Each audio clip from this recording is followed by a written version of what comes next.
સુરતની ઉત્તરાયણ પોલીસે દેશવ્યાપી ગુનાખોરી આચરતી ગેંગનો પર્દાફાશ કરીને મોટી સફળતા મેળવી છે। પોલીસે અમદાવાદના ચકચારી અપહરણ કેસના ભોગ બનનારને મુક્ત કરાવીને 20 વર્ષની સજા ભોગવતા અને પેરોલ જમ્પ કરી નાસ્તા ફરતા આંતરરાજ્ય કુખ્યાત આરોપીઓ સહિત 2 જણાને દબોચી લીધા છે।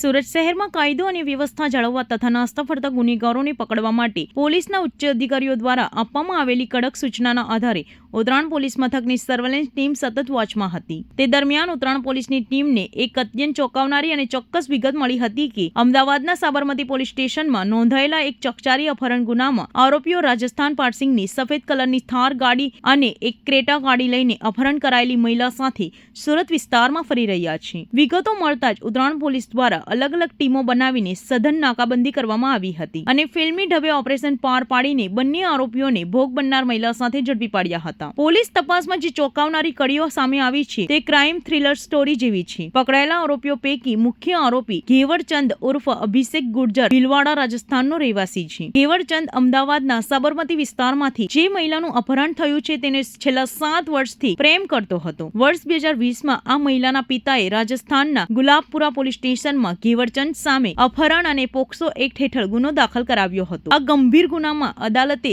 ઘેવરચંદને 20 વર્ષની જેલની સજા ફટકારી હતી। સજા દરમિયાન વર્ષ 2023-24ની વચ્ચે ઘેવરચંદના પિતાનું અવસાન થતા તેને જેલમાંથી પેરોલ રજા મળી હતી, પરંતુ આ સાતીર ગુનેગાર પેરોલ રજા પૂર્ણ થયા બાદ જેલમાં પરત ફરવાને બદલે પેરોલ જમ્પ કરીને નાસ્તો ફરતો હતો અને કાયદાથી બચવા અલગ અલગ રાજ્યોમાં આશરો લઈ રહ્યો હતો। નાસ્તા ફરતા હોવા છતાં ઘેવરચંદે ભોગ બનનાર મહિલાનો સંપર્ક ચાલુ રાખ્યો હતો। ગત 27 મે 2026ના રોજ ઘેવરચંદે પોતાના અન્ય સાથીદારો જેવા કે રાજુ બિશ્નોઈ, રાજેશ ઉર્ફ મોનુ, રાજુની ગર્લફ્રેન્ડ સુમન ઉર્ફ નેહા અને બીજા પકડાયેલા આરોપી ફિરોઝ ઉર્ફ ફારૂક કઠટ સાથે મળીને એક ખતરનાક પ્લાન બનાવ્યો હતો। આ તમામ આરોપીઓએ સાથે મળીને અમદાવાદ રિંગ રોડ ખાતેથી ફરિયાદીની પુત્ર વધુને સરેઆમ અપહરણ કર્યું હતું અને ત્યારબાદ તેઓ પોલીસથી બચવા માટે અલગ અલગ હાઈવે પર ગાડીઓ દોડાવી રહ્યા હતા। સાબરમતી પોલીસે આ અંગે ગુનો નોંધી સમગ્ર ગુજરાત પોલીસને એલર્ટ કરી હતી, જેના આધારે સુરતની ઉત્તરાયણ પોલીસે આ આખા નેટવર્કને તોડી પાડ્યું છે। પોલીસે ભોગ બનનાર મહિલાને હેમખેમ મુક્ત કરાવી અમદાવાદ પોલીસને સોંપવાની કાનૂની તજવીજ હાથ ધરી છે। ઉત્તરાયણ પોલીસની આ પૂછપરછ અને તપાસ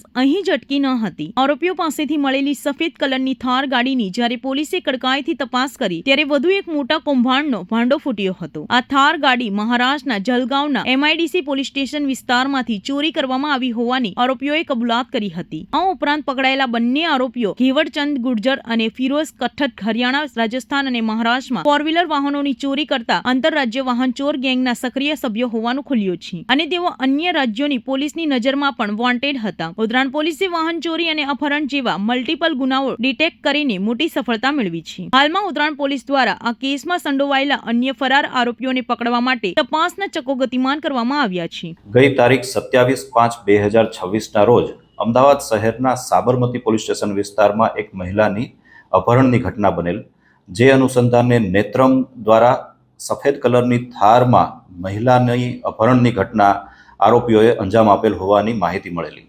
ગુજરાત પોલીસ આ સંદર્ભે તમામ દિશામાં કાર્યરત હતી। આ દરમિયાન સુરત શહેરના ઉત્તરાયણ પોલીસ સ્ટેશન ખાતે સફેદ ગાડી જે થાર છે તે જોવા મળેલ હોવાની હ્યુમન ઇન્ટેલિજન્સના આધારે માહિતી મળતા ઉત્તરાયણ પોલીસ દ્વારા સ્થળ પર પહોંચી ભોગ બનનાર મહિલા અને તેની સાથે 2 આરોપીની ધરપકડ કરેલ છે।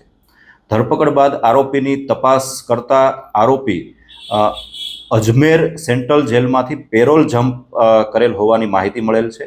રાજસ્થાનના ગુલાબપુરા ખાતે મહિલા પર અપહરણ અને રેપના આરોપમાં આ આરોપી 20 વર્ષની જેલની સજા ભોગવી રહેલ હતો। 2024માં આરોપીને તેના પિતાના મૃત્યુ અનુસંધાને પેરોલ પર છોડવામાં આવ્યો અને ત્યારથી 2024થી પેરોલ જમ્પ કરી નાસ્તો કરતો હતો।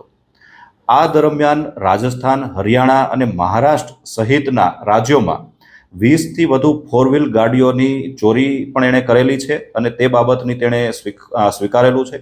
આ ઉપરાંત 6થી વધુ પોલીસ સ્ટેશનોમાં, જે ખાસ કરીને રાજસ્થાન, હરિયાણામાં છે, ત્યાં અલગ અલગ ગુનામાં આ આરોપી વોન્ટેડ હોવાની પણ માહિતી મળેલ છે।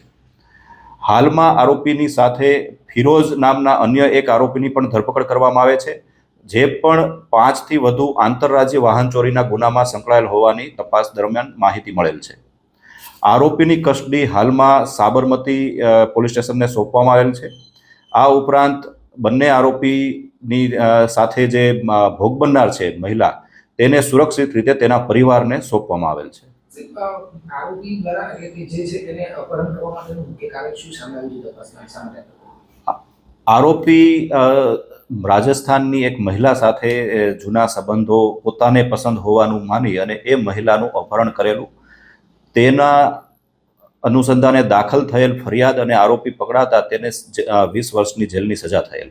આ જ મહિલા નો લગ્ન તેના પરિવાર દ્વારા કરાવતા આરોપી પેરોલ જમ્પ કરી ફરીથી આ જ મહિલાને ધાકધમકી અને તેના પરિવારને ધમકી આપી અને જે ભોગ બનનાર મહિલા છે તેનું ફરીથી અપહરણ કરી અને ભાગી ગયેલ.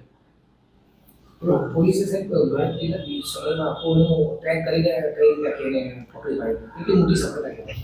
આ ખૂબ મોટી સફળતા કહેવાય અને ગુજરાત પોલીસની એક જે સારી કામગીરી છે તેમાં નેત્રમનો ઉપયોગ અને પોલીસની સતર્કતાનો આ એક ઉત્તમ દાખલો કહી શકાય. 27 મેના રોજ આરોપી દ્વારા અપહરણ કરવામાં આવેલું.